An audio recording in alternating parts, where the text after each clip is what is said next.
Chers auditeurs, fidèles de notre émission Réflexion, nous voulons aujourd'hui aborder avec vous le thème suivant. Dieu s'intéresse-t-il à notre santé? Nous sommes heureux de vous retrouver et pour cela, nous avons deux invités avec nous.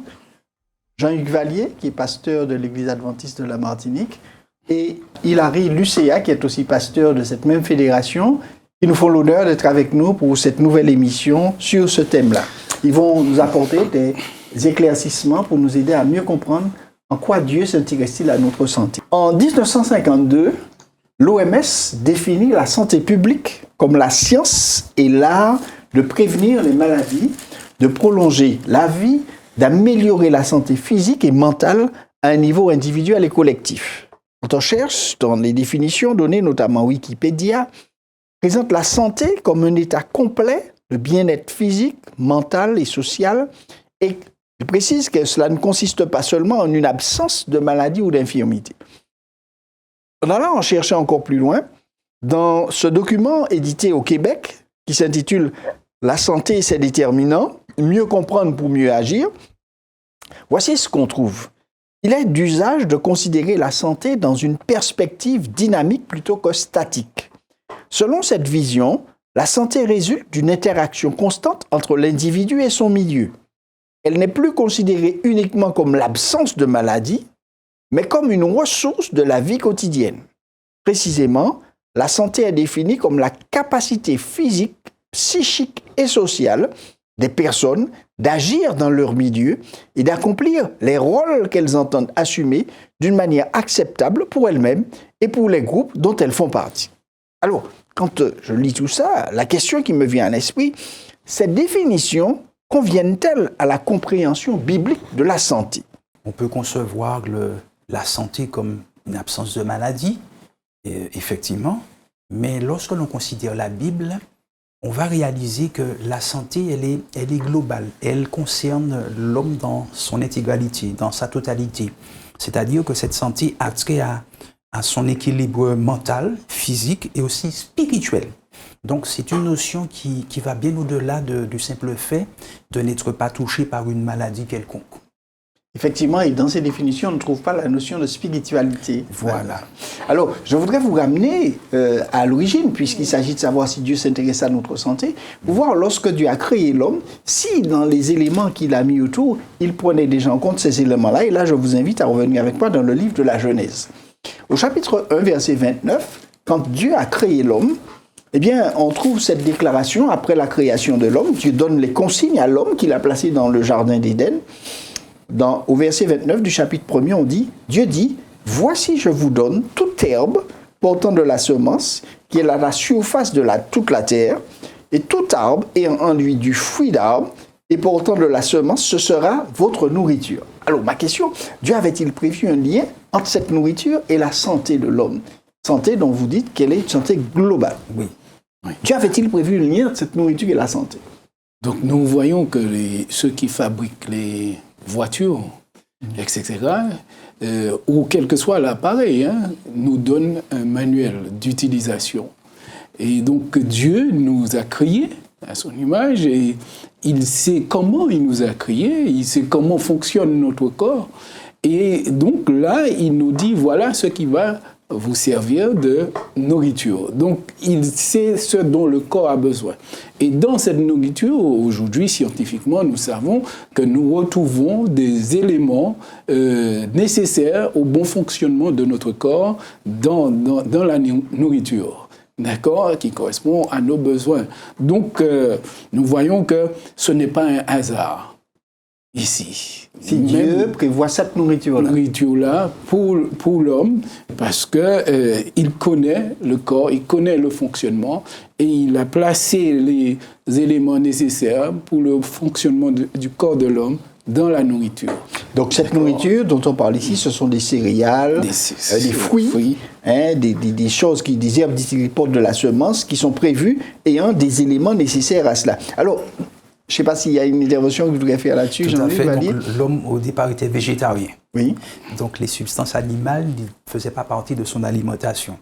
Donc, on comprend bien que le créateur, le concepteur, a, dès l'origine, fait en sorte que l'alimentation de l'homme soit essentiellement faite de végétaux, d'oléagineux, fruits, etc. Donc, il n'y avait pas d'apport animal dans son alimentation. Alors, je poursuis dans Genèse 2, verset 15, toujours dans cette construction de l'homme. Le texte dit que Dieu va prendre l'homme qu'il a créé et va le placer dans le jardin d'Éden pour le cultiver et le garder. Alors, on voit apparaître un autre élément ici. Et ma question, est-ce que Dieu, quand il le place là, est-ce qu'il a à l'esprit un lien entre l'environnement, l'activité physique et le bien-être de l'homme? Tout à fait. Effectivement, Dieu fait bien les choses. Dieu a parfaitement établi ce fonctionnement pour que l'homme puisse effectivement, à travers une activité, un travail, puisse trouver le bonheur. Parce qu'on a réalisé, on est totalement conscient que lorsqu'on s'adonne à une certaine activité physique, cela va effectivement contribuer à notre bien-être, à notre bonheur et renforcer notre système immunitaire et prolonger cet équilibre de la santé. Donc ce bien-être, cette santé. Donc Dieu n'a rien fait par hasard. Il a fait en sorte que l'homme soit placé dans ce jardin pour qu'il soit occupé. Donc on verra un bien-être non seulement physique, mais aussi psychologique, mental, puisque même la science tente à prouver que les personnes qui veulent recouvrer, se sortir d'une dépression ou d'une maladie de ce type-là, eh bien, en s'adonnant à une certaine activité, notamment en plein air, ils recouvrent plus facilement leur équilibre. Donc plus le plein air que la ville. Exactement. Surtout à cette époque, c'était plus le plein air que la ville. Mais aussi, on voit que Dieu voudrait que l'homme puisse participer. Dieu n'a pas placé l'homme là et dit tu vas te croiser les bras, les pieds en l'air, et puis tu vas juste regarder ce qui est là. Dieu le place dans le jardin, il dit tu vas cultiver et tu vas garder ce jardin. Donc l'homme aura la satisfaction d'apporter aussi sa contribution. Et comme Jean-Hugues disait, ça participe au bien-être mental de l'homme et au développement physique de l'homme. D'autant plus qu'il reçoit, pendant qu'il est en plein air, ce soleil créé pour cela, qui apporte quoi en matière de santé ici? Alors bien sûr, le soleil est très important pour la vitamine D, notamment. On connaît l'importance de cet élément dans l'équilibre du corps humain. Donc le soleil qui permet à l'homme effectivement d'être mieux dans sa peau, mieux dans son psychisme, puisqu'on a aussi découvert, compris l'importance du soleil, là encore dans le phénomène de la dépression, parce qu'on a réalisé qu'à une certaine période de l'année, notamment en hiver, les taux de dépression étaient en augmentation. Pourquoi? Parce qu'en hiver, il y a à certains moments moins de soleil. Ouais. Maintenant, lorsque les personnes ont été placées, exposées à une certaine source de lumière, on a réalisé qu'effectivement, il y avait une amélioration de leur état psychique, psychologique. Donc, le soleil a toute son importance dans l'équilibre d'une personne. Pour soutenir ce que tu dis, j'étais étudié à Collonges et en hiver, quand tu es dans la vallée, là, tout est couvert, tout est gris. Je me posais la question, qu'est-ce que je suis venu faire ici, là? Et puis, quand on prenait la voiture et on montait sur la montagne, on pouvait voir un ciel bleu. Alors là, on se régalait, on se disait « Waouh, gloire à Dieu !» Tu vois, parce que le soleil contribue à l'optimisme de l'homme. Ça nous donne des pensées optimistes, etc. Tout à fait. Donc, on a le plein air, l'activité physique, on a le soleil, l'environnement dont Dieu a pensé placer l'homme pour sa santé, pour son bien-être, son développement. Alors, tout à l'heure, quand on parlait de la nourriture de l'homme, on a dit que Dieu avait fait une nourriture végétalienne, en fait, pour lui. Quand je vais dans Genèse, chapitre 9, versets 3 à 4, donc on poursuit le développement et l'histoire de l'homme, on a le déluge où tout va être détruit, plus de nourriture, plus rien, et au sortir de l'arche où Noé et sa famille sont entrés, ils sont préservés, on trouve cette déclaration que Dieu fait après. Dieu autorise l'homme à consommer de la viande et lui donne cette consigne: tout ce qui se meut et qui a vie vous servira de nourriture je vous donne tout cela comme l'herbe verte. Donc un parallèle avec ce qu'il avait dit au chapitre 1er, il leur donnait l'herbe verte comme nourriture. Alors, la question, est-ce que cette consommation de la viande, qui n'était pas prévue au départ, a eu un effet sur la santé de l'homme? Par rapport à la situation, parce que c'était quand même une situation d'urgence, à la suite du déluge, la végétation avait presque totalement disparu. Donc Dieu a estimé que pour un certain laps de temps, l'homme serait autorisé à consommer cette chair animale. Maintenant, c'était pour un court laps de temps, le temps pour la végétation de revenir, etc.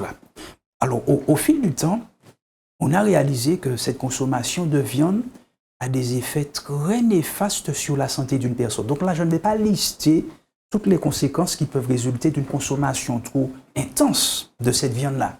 C'est prouvé scientifiquement, les instances sanitaires peuvent le prouver, qu'une consommation excessive, trop longue de viande a une répercussion très négative sur la santé d'une personne. Même au niveau psychologique aussi, ça peut affecter une personne de consommer trop de viande. Donc nous voyons aujourd'hui, scientifiquement, on donne des raisons pour lesquelles il faut diminuer la quantité de viande, l'obésité, les maladies cardiovasculaires, l'hypertension, et tout cela. Et donc, on voit, si auparavant on n'était pas vraiment au courant, Dieu a dit qu'il faut faire attention à ce qu'on va manger, etc. On ne savait pas tout à fait les conséquences de cela, mais aujourd'hui, nous avons des données qui nous montrent qu'une consommation excessive de viande, eh bien, a des côtés néfastes. Même une viande autorisée. Oui, sur la santé de l'homme.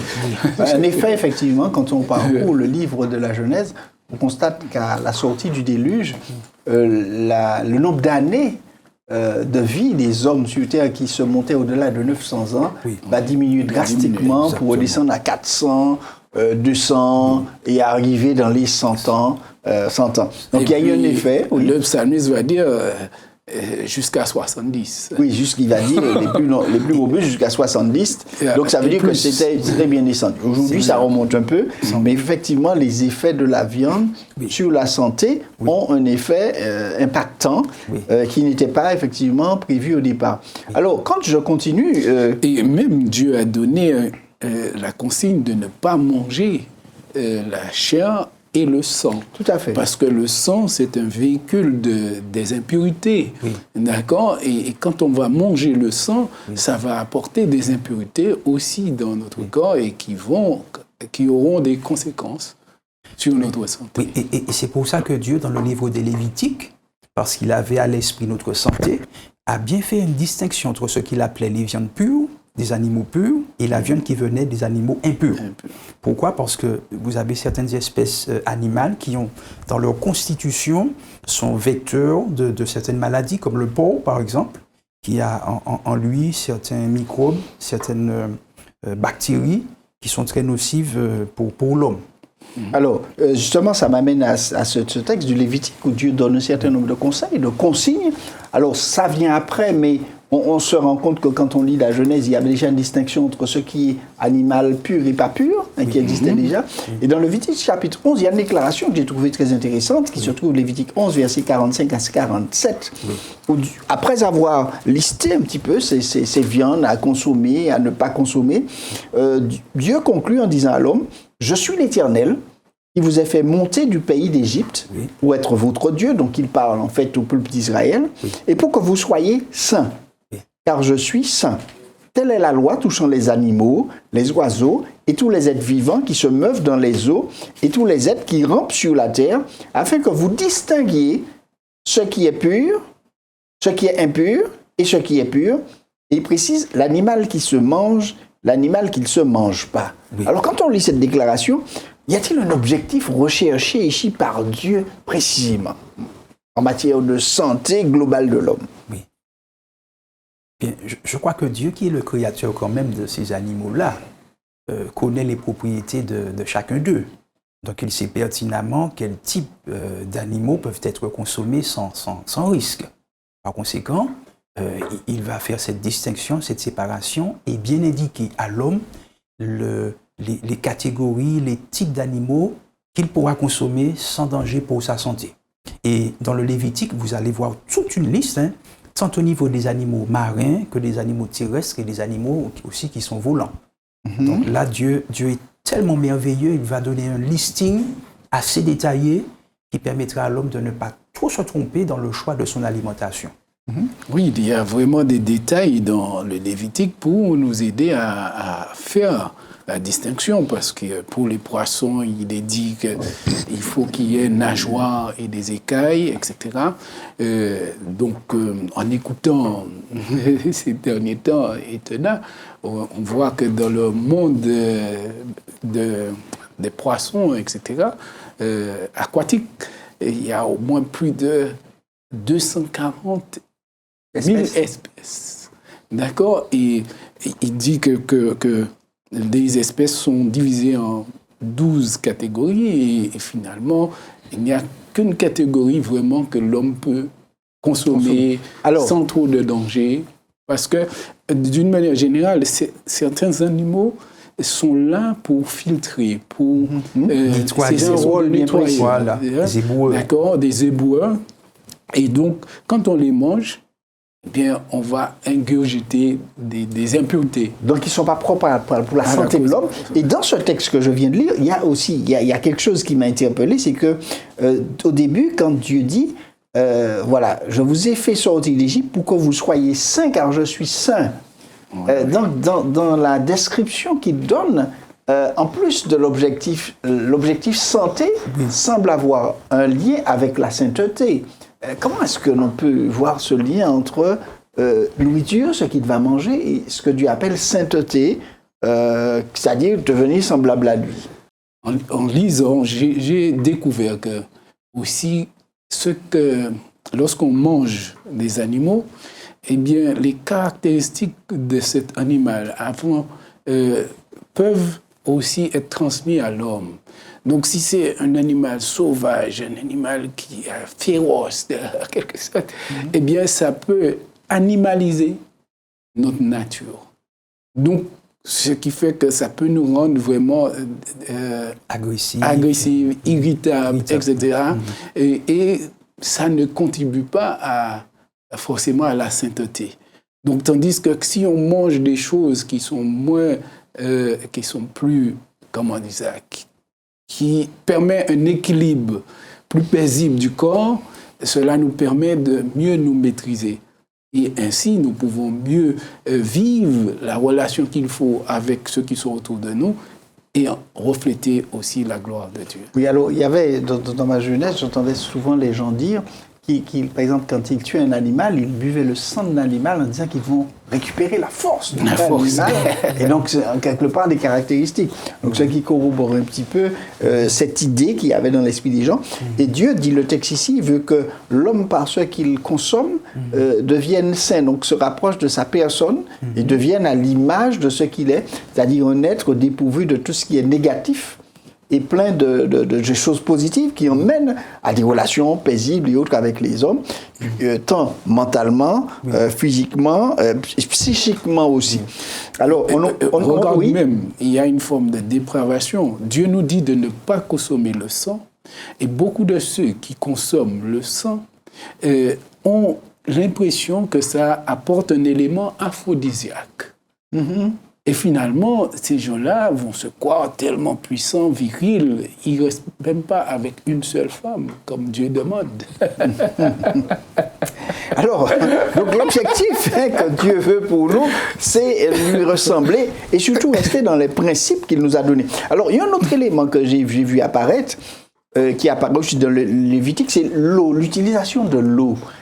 Dans le jardin d'Éden, il y avait effectivement 3 fleuves qui traversaient, un fleuve qui avait plusieurs branchements, et donc il est là au centre.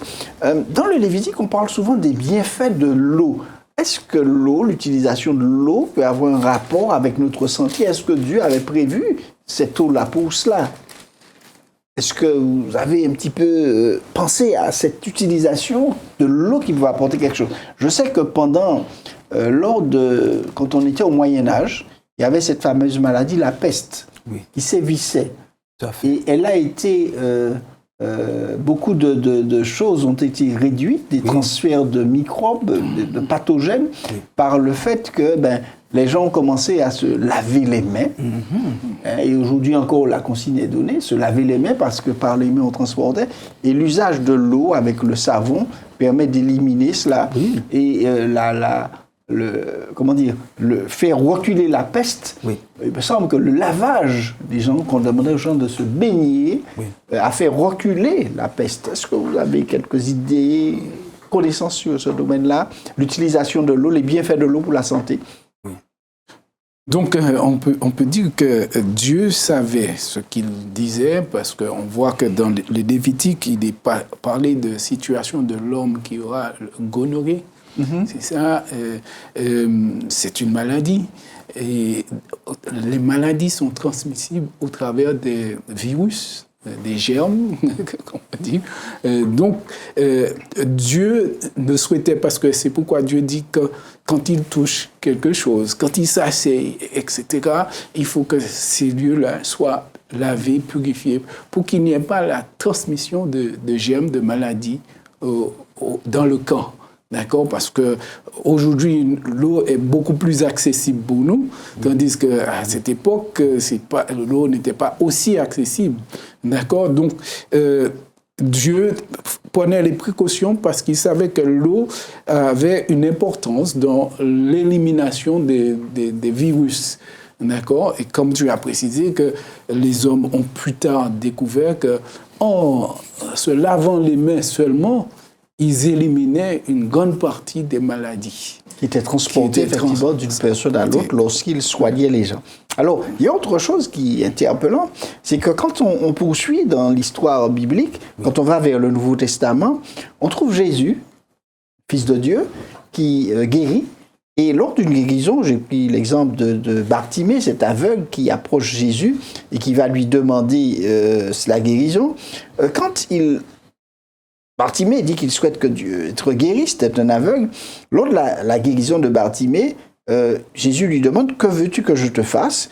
Et il va dire « Maître, que je recouvre la vue. » Et Jésus, lui, dans sa réponse, va lui dire tu es de qui a guéri, il va le toucher. En plus, il va aller plus loin. Il va lui dire « Ta foi t'a sauvé. » Et le terme « sauver » utilisé est en relation avec le salut, ce que Dieu apporte par grâce. Y a-t-il un lien entre guérison, santé et salut? On peut effectivement... Alors, dans cette histoire-là, Jésus va répondre à un besoin premier, qui est effectivement celui d'être guéri d'un problème physique, parce qu'il est aveugle.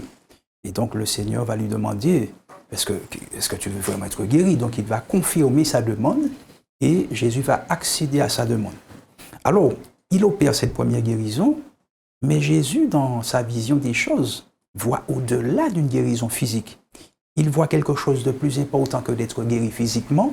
Il considère la guérison spirituelle, qui est en fait le salut que Jésus veut offrir à l'homme. Il ne s'agit pas simplement d'être libéré d'une anomalie physique, mais il faut accéder aussi au salut, être sauvé, que nos âmes soient sauvées grâce à Jésus-Christ.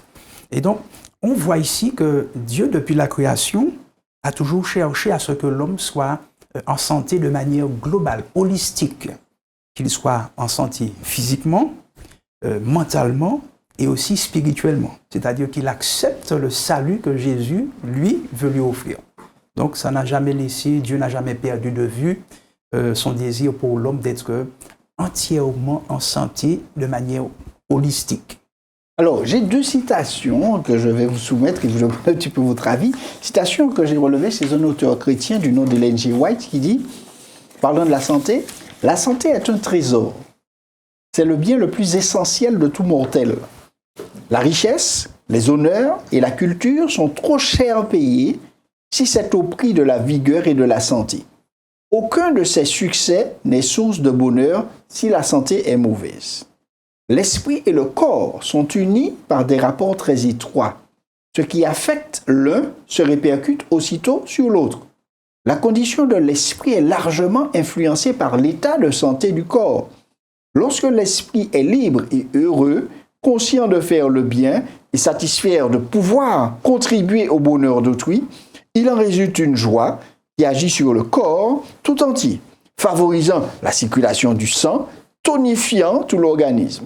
La bénédiction de Dieu exerce une action curative et ceux qui se dépensent au service de leurs semblables éprouvent dans leur cœur et dans leur vie les bienfaits de cette grâce. Que vous inspirent ces citations? Alors justement, tu as parlé de cela.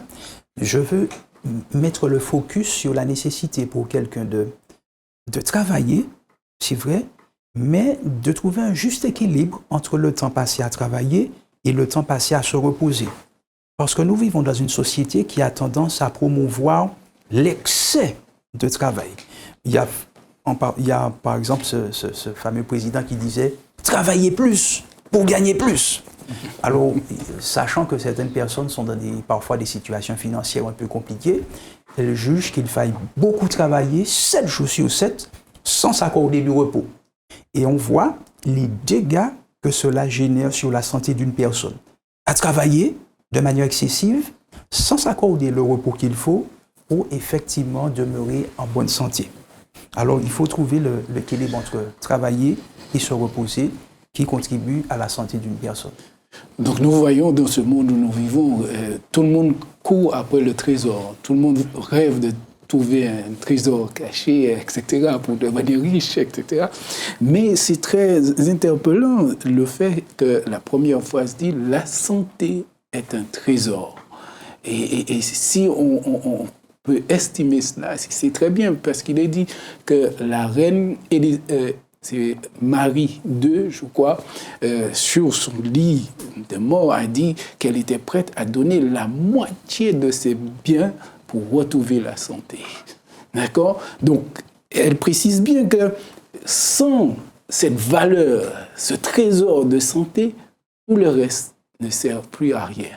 Et combien de personnes qui ont dit, en se retrouvant sur le lit d'hôpital, qui ont dit « Pourquoi j'ai travaillé? Pourquoi j'ai fait tout cela ?» Mais en même temps, cela ne signifie pas, comme j'ai dit, qu'il faut valoriser le travail. Mais en même temps, il nous faut trouver l'équilibre. D'accord? Et il y a une femme, je crois, politique, pas en France, mais je crois d'un des pays nordiques, qui a fait une contre-proposition qui a dit « Travailler moins pour gagner plus ». Mais en mettant l'accent sur le fait que ce n'est pas que travailler. Il faut trouver cet équilibre pour qu'on puisse bénéficier de la santé et pouvoir jouir de la vie. Éviter le burn-out. Éviter le burn-out. Alors, puisque nous arrivons à la fin de notre émission, pourriez-vous chacun, de façon très succincte, donner une définition de la santé selon l'enseignement biblique par rapport à l'échange que nous avons eu? Bien-aimé, je souhaite que tu prospères à tous égards et sois en bonne santé, comme prospère l'état de ton âme. Donc, je crois que ça, c'est ce qui est primordial et c'est ce que Dieu veut pour l'homme, c'est que tous nous soyons des êtres équilibrés, ayant un bien-être, ayant la santé physique, mentale et spirituelle. Et si on a ça, eh bien, on a le bonheur, en quelque sorte. Un mot de conclusion? Alors, nous avons notre part à jouer. C'est vrai qu'il peut y avoir parfois certains accidents de la vie qui peuvent faire qu'un cancer peut apparaître, etc.